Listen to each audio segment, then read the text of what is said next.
Cabinet supports the deployment of the multidisciplinary law enforcement teams to deal with the high crime rate situation that is prevailing in the Eastern Cape.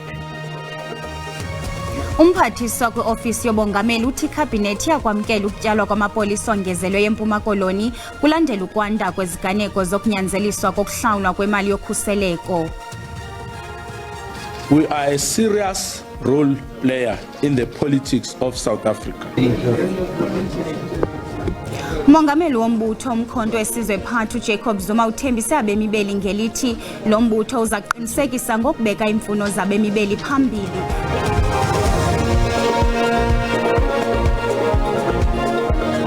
Botani Mzikanduna namhlanje livunyiwe ngasukuphakela indaba ngolwimi lwesiXhosa singaphosanga amaseko masinirhabulise kwibhekile yasemini nje.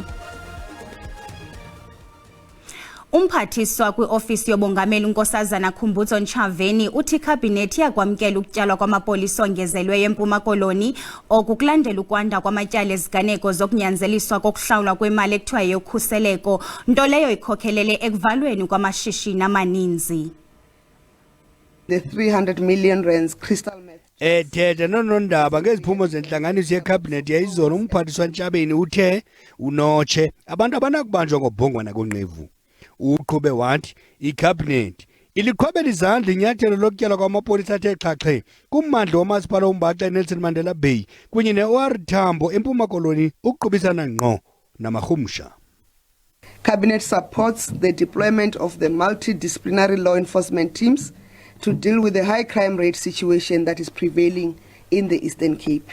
The multidisciplinary teams include anti-organized crime, specialized operations and intelligence operatives. Unkosazana Ntshavheni ukwahlaba ikhwele emapoliseni ukuba angahleki nanye kwezihlekisayo nabantu abadala abakhuleliswa abantwana abangamantombazana. The fight against crime remains a shared responsibility between the police, communities and all sectors, and the cabinet continues to urge citizens to work with law enforcement agencies to combat crime in our communities. Umphathiswa kwangqinile ukuba abantu ababefundisiwe kumakhaya abo kulandela ulwabhice lokudilika kodonga kwidama eRiverlands eNtshona Koloni balungiselela ukubuyela kumakhaya abo. Ngamadama amabini enza umonakalo ongathethekiyo xa kwakudilika indonga zawo eChatsworth naseRiverlands ngaseMamalsbury eKapa Kutshanje. Inkosi yasemthatha West uDalinzolo Mareke uzikhabile izitsholo zokuba uyinqondi ngapha yabukobuqhetse babonqovu abajolise kosomashishini eMthatha eMpuma Koloni. Umareke ubalulwe yikumkani yabathembu kumkani buyele ekhaya Dalindyebo njengosemva kobubukhulukudu. uDalindyebo bethetha kwintlanganiso emva kwezitsholo zokuvalwa kwezikolo zemali ebizwa njengeyokuzikhusela.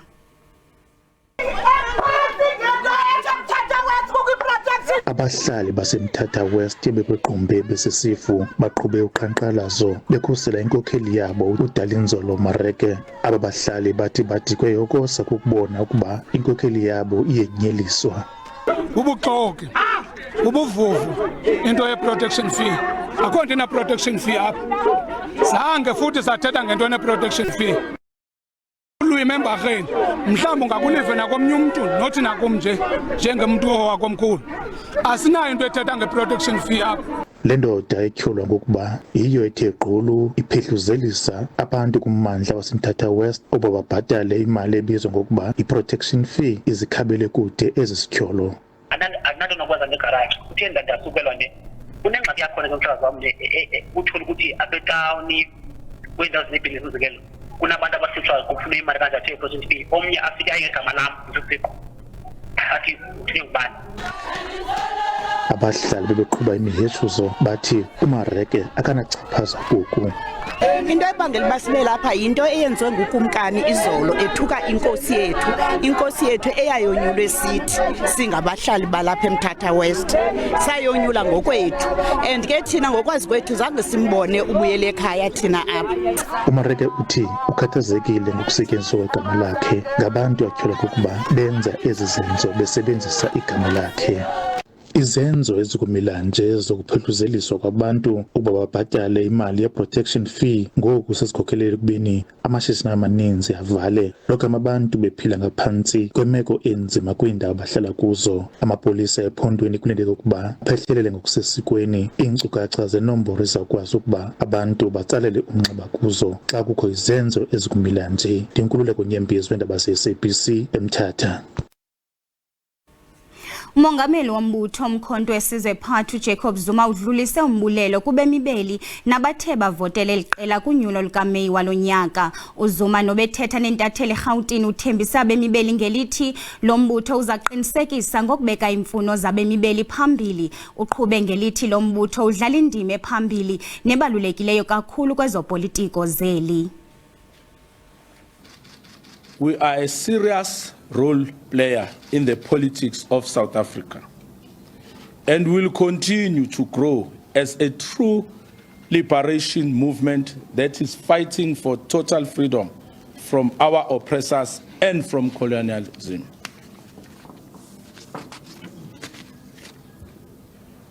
We still stand by our objections to the 2024 election results,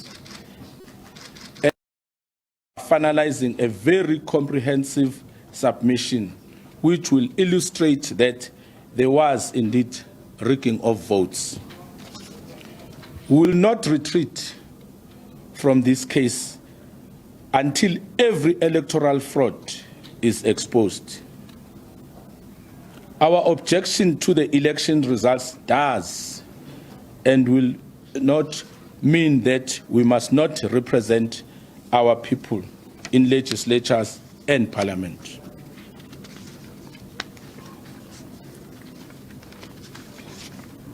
We are in the process of assembling the best and skilled public representatives in South Africa and send them to parliament and legislatures to represent our people.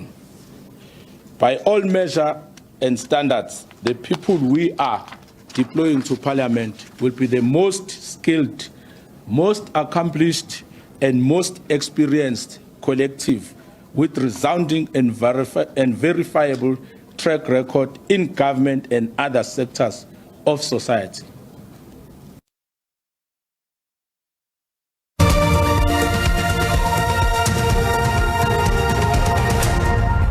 Namkele kwakhona kwindaba zelijelo uyakwazi ukubukela kwakhona ezindaba kwijelo le-SABC1 uyakwazi ukubukela kwakhona ezindaba kwijelo le-YouTube uthi SABC indaba zesiXhosa ukanti xa ubukele sicela ucofe ulike ze uba ukamcofa usubscribe sibongoza wenze njalo kwinqaku lokuqala sithe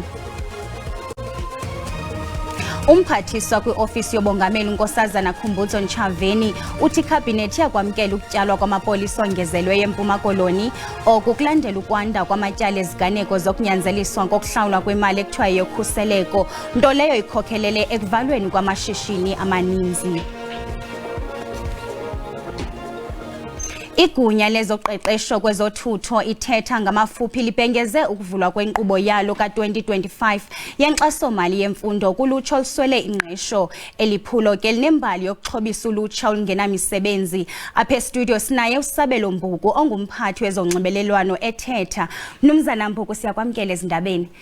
Khawusixelele ngale nkqubo. Ndiyabulela kakhulu.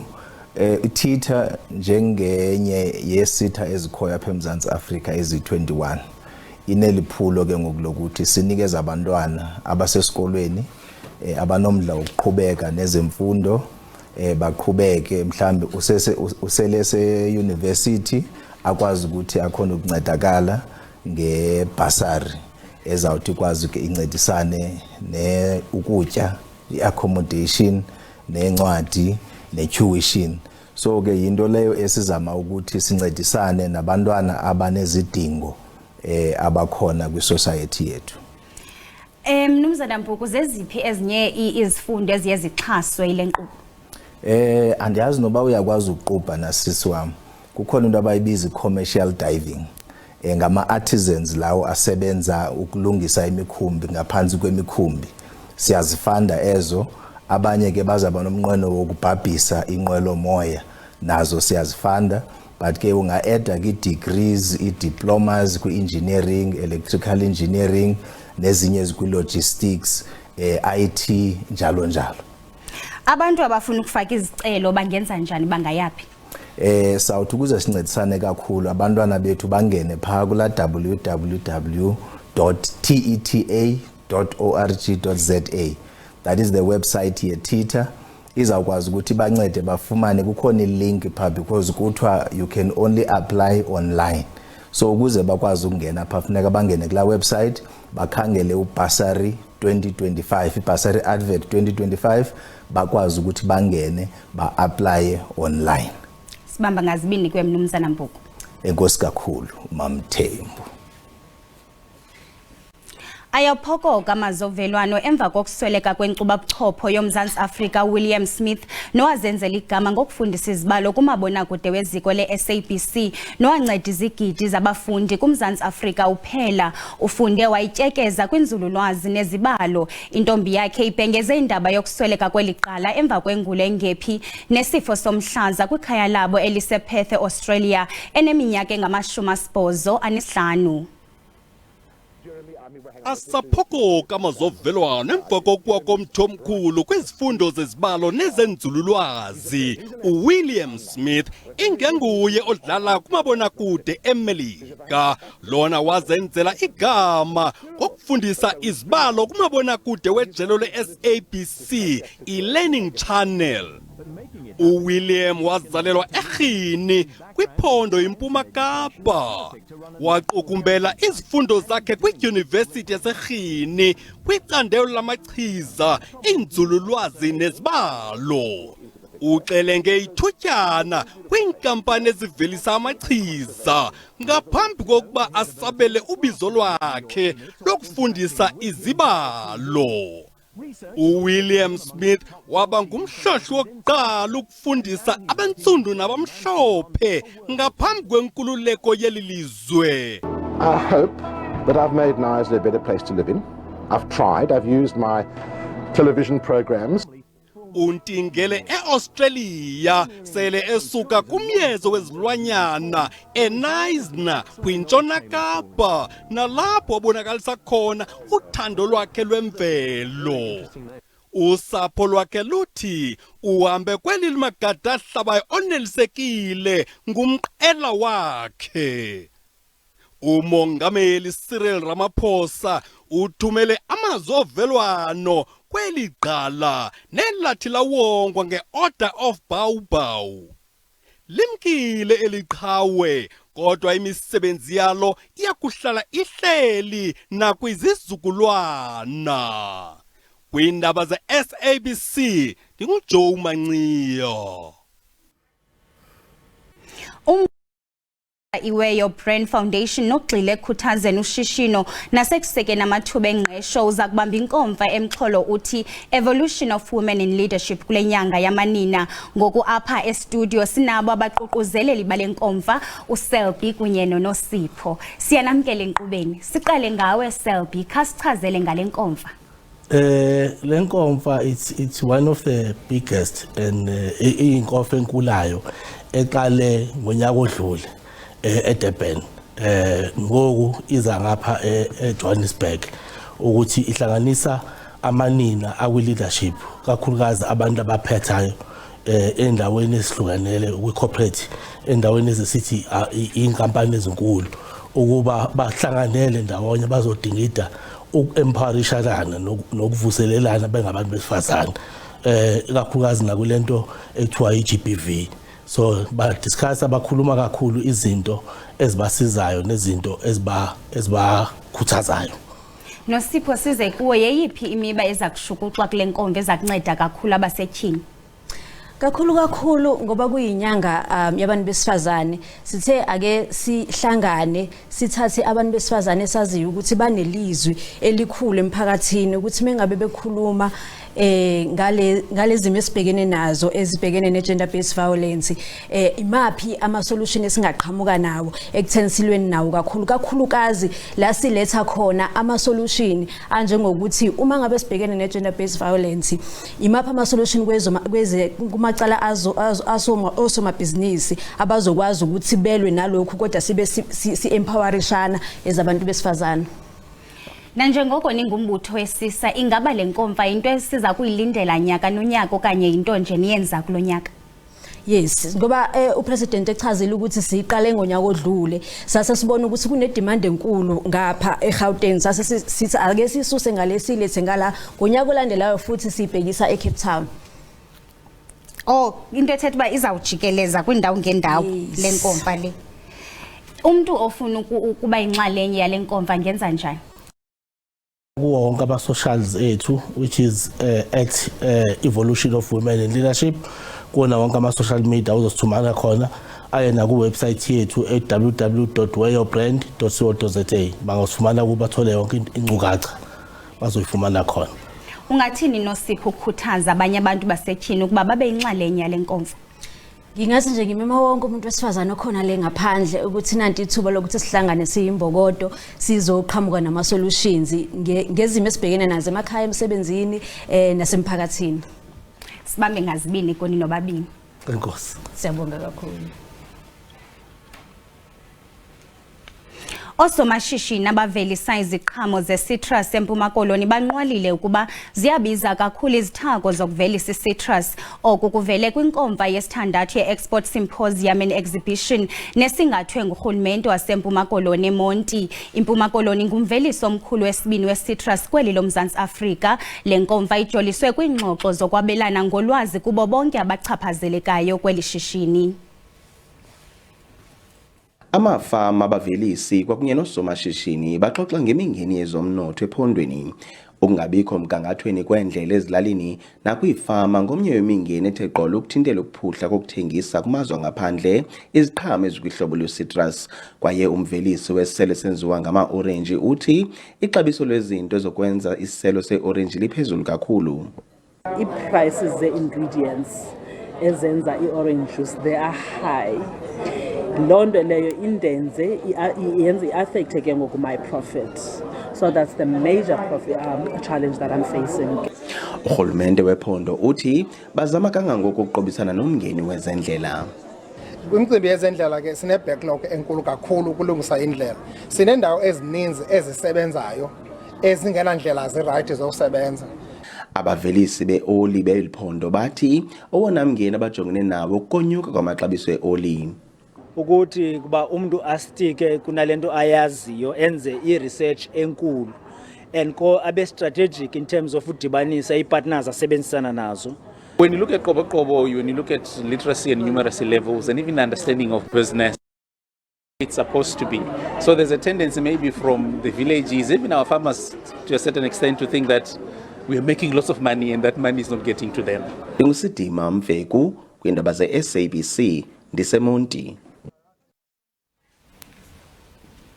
Uloliwe wenkonzo zempilo iPhilo Phepha isethembise kuruleni kwaye abantu baphume ngobuninzi kuyaxhamla kwinkonzo zalololiwe nakubeni abanye bexolile kukho abakhala ngelithi abalifumenanga uncedo. Baxelele eliziko le-SABC kuba sekuntsuku belala kwisikhululo salololiwe ngaphandle kokufumana unakekelo.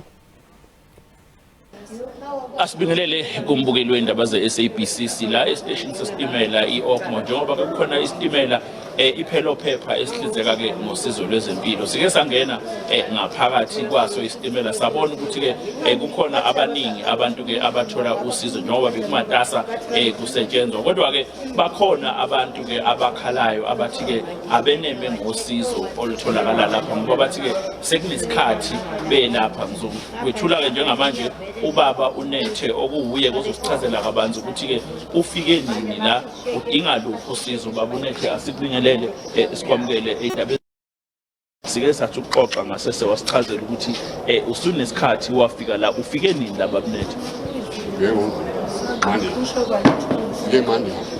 ufike ngomsombuluko baba uNethe ubulokhu uhleli lana ulala la lala esitepsi uze benamhlanje bathini babunethe mabekhuluma nabo uyakhatha inani elifunekayo ukhatha kwamanje okusho ukuthi njengoba bekhathile namhlanje namhlanje uzolala nje ngizolala ngapha ndilinde bana ngingafika kunekhosi yokuyenza kodwa ungahambi ngalendlela mina ndifike ngayo ngithole nje manje uzaba sengasafuna abantu bamehlo sekufuna abamazinyo nezinye into encane manje babunethe njengoba ulana uthulala lana udinga usizo awulitholi uzophinde futhi ulale njengoba uthi wafika ngomsombuluko andizulala ngonyama sencane bakuthe yiki into bangasiza ngayo angeke usathola usizo manje anozathola fika yini babunethe utshele nje umbukele ekhaya yini ebikulethe la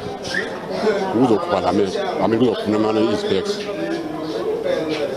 ngizofuna ispecs nje kuphela silindeleke-ke ungqongqoshe uMarupini kodwa-ke sesizwile ukuthi-ke angeke eze sakwazi ukuthi-ke afike la sizolokhu sivakashela-ke iy'nhlaka ey'hlukene nabantu abahlukene sixoxe nabo njengoba kukhona isitimela esihlinzeka ngosizo la iPhelo Paper Train iy'ntambo ngiyibusela kuwe-ke estudio igama lami nguCalvin wakwaDludla ey'ndabeni ze-SABC ngibika ngiseGoli uhlanga lophango okuphindwa nto zakuthi sithi xha kuloo ndawo kanti siyabuya kwakhona ngentsimbi yesixhenxe ngokuhlwa de kubelile ixelizayo kamnandi.